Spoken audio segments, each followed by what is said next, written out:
Hi guys, today I am teaching you very good structure as if, as though. हम day to day life में कितनी बार sentences बोलते हैं. बोलता तो है ऐसे है जैसे सब कुछ जानता हो. बिहेव तो ऐसा कर रहा है जैसे बॉस हो. ऑर्डर तो मुझे ऐसा देता है जैसे मुझे सैलरी देता हो. कितनी बार हम ऐसे बोल रहे हैं. हम अपने भाई बहन से लड़ते हैं तब भी इस टाइप के सेंटेंसेस बोलते हैं. तो इसका स्ट्रक्चर हम सबसे पहले सब्जेक्ट, वर्ब की प्रेजेंट में प्लस एज इफ, या हम एज दो भी यूज कर सकते हैं. It is up to you. As though भी यूज करते हैं पर एज इफ ज़्यादा अच्छा लगता है. प्लस सब्जेक्ट प्लस वर्ब में ना हम अब क्या करना है, हमें पास्ट फॉर्म लगानी है. पास्ट फॉर्म मैं आपको एग्जांपल देती हूँ तो आपको समझ आ जाएगा. जैसे मैं बोलती हूँ, ऑर्डर तो ऐसे देता है मानो मुझे सैलरी देता हो. He ordered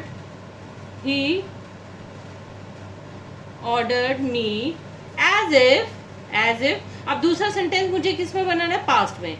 as if he gave me salary. मैंने देखो पास्ट में सेकेंड फॉर्म लगाई है.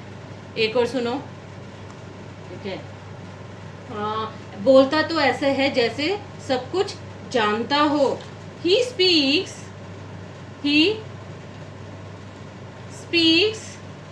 As if. अब मुझे सेकेंड फॉर्म चाहिए. He knew everything.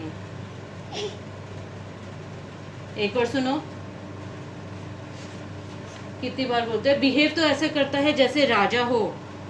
He behaves as if he, अब क्या, राजा हो. वर्ब किंग, KING, ठीक है. अर्जुन ऐसे दौड़ रहा है जैसे घोड़ा हो. अर्जुन ऐसे दौड़ रहा है जैसे घोड़ा हो. पहले अर्जुन ऐसे दौड़ रहा. Arjun is running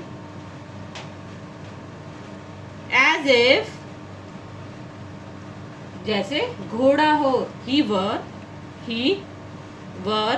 a horse. I hope you understand. आपको बस ध्यान रखना है कि पहला सेंटेंस प्रेजेंट में, दूसरा सेंटेंस वर्ब की सेकेंड फॉर्म में बनाना है. जैसे चलता तो ऐसे है जैसे लंगड़ा हो.